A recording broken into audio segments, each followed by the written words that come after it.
ẹ jọ̀ọ́ ẹ bá mi gba arábìnrin kan nímọ̀ràn, mo máa kà á síta, mo máa screenshot ẹ̀ gbé sókè tí n bá ti ṣe fídíò yìí tán. Ẹ jẹ́ n ka nǹkan tó kọ síbẹ̀. Ó ní pé good evening ma, please ma, I want you to advise me on my marriage ma. My marriage is 5 years now, and since 3 months of my marriage my husband have been cheating on me.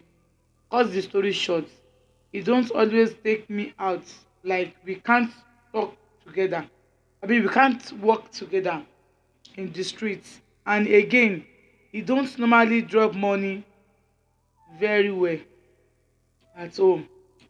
So since morning he told me he did not have money for food, so to he went out.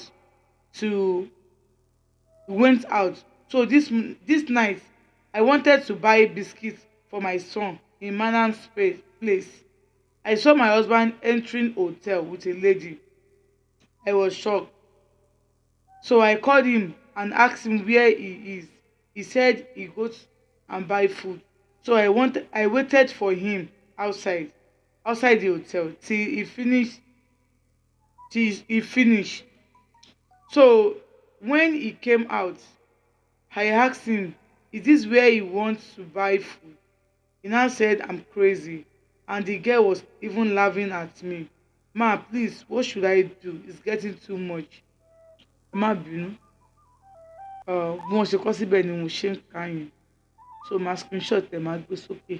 Ẹ̀yin abiyamọ ẹ bá mi advice wọn. Bó ti ní kí ẹ máa ṣe voice note. Ẹ̀yin abiyamọ ẹ bá mi advice wọn. So bó jẹ́ nìyẹn. Ṣé rí lẹ́yìn advice yìí mo fẹ́ sọ kíní kan fún àwọn ọkùnrin àti obìnrin. Kò sí nǹkan tó ná ẹ ní kó fẹ́ ìyàwó kó fi lọ́kàn balẹ̀. Kò sí nǹkan tó ná ẹ kó fẹ́ ìyàwó kó fi lọ́kàn balẹ̀. Ọkùnrin lè níyàwó méjì, ó lè ní mẹ́ta, ó lè ní mẹ́rin. Àmọ́ torí pé o fẹ́ ní méjì, o fẹ́ ní mẹ́ta yẹn, o fẹ́ ní girlfriend níta yẹn, o ní kó má fi ìyàwó lé ẹ lọ́kàn balẹ̀. Kí ló ṣẹlẹ̀? Dandan ni kó ojú ìyàwó ẹ̀ máa rí rédèrèdè ni. Ẹ̀yin obìnrin náà ẹ yé tọpinpin. Ilé ayé ti rí bó ṣe fẹ́ rí, ẹja àgbà kámú bí ilé ayé ṣe rí. Ṣé rí tí a bá ń sọ pé ta ló ní right àbí ta ni ò ní right, a tún ń padà sẹ́yìn ni. Látàárọ̀ mi ò ṣe fídíò kankan because I'm sick and tired. Ó ti sú mi nípa àwọn voice note mi tí máa ń gbọ́. In fact àwọn voice note mi tí máa ń gbọ́ gan ó ti ń affect relationship tèmi gangan. Yes, torí tí bá kò gbọ́ mi tí bá kò dúró màá kàn máa wò pé ṣé èèyàn dẹ̀ làwọn eléyìí ṣá. Yes, tó bá send evidence sí mi. Ọkùnrin ẹ wo fídíò kan voice note kan tí máa play lẹ́nu nísìnyí tí ẹ bá gbọ́. Ṣé bẹ̀rẹ̀ pẹ̀pẹ̀ bọ́kùnrin yẹn ṣe bẹ̀rẹ̀ mo ti fẹ́ gbọ́ ni ọkùnrin kùnrin. Èmi gan ó sú èmi gan. Ẹ just take it easy. Ṣé o rí o tí ì kẹ́kọ̀ọ́ lórí TikTok yìí? O rí àwọn handsome guys tó ṣe ń kú. O rí wọn tó ṣe ń kú. Àwọn very handsome guy. Bí wọ́n ṣe ń kú. Àwọn ọkùnrin tó dùn wò. Àwọn téèyàn pàdé téèyàn bú sẹ́kún. Bẹ́ẹ̀ Yorùbá tiẹ̀ jó ọkọ ẹni, a sì jẹ́ àlè ẹni. Tí ilẹ̀ ń gbé tó ń jẹ wọ́n kàlùkàlù. Àwọn arẹwà obìnrin tí ilẹ̀ ń gbé tó ń jẹ wọ́n kàlùkàlù. Ọlọ́run wá fún ẹ láǹfààní àti gbélé ayé. Wọ́n á ní ọmọnìkejì ẹ lára.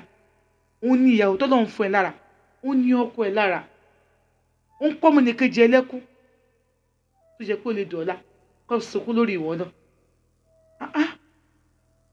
Ọkùnrin mi ìyàwó ilé ẹ̀ tẹ bá chẹ́ẹ̀kì bíbí ìyàwó ilé ẹ̀ lómi báyìí. Ẹ máa béèrè pé kí ló dé? Kò sí nǹkan méjì. Ẹ fi wọ́n lọ́kàn balẹ̀. Ọkùnrin mi nísìnyí báyìí ó ti di aláǹgànná níbi wàhálà obìnrin ló ṣẹlẹ̀. Lápò bá ṣe sán ìyẹn máa ń ká sórí ni. Ẹ ṣe díẹ̀.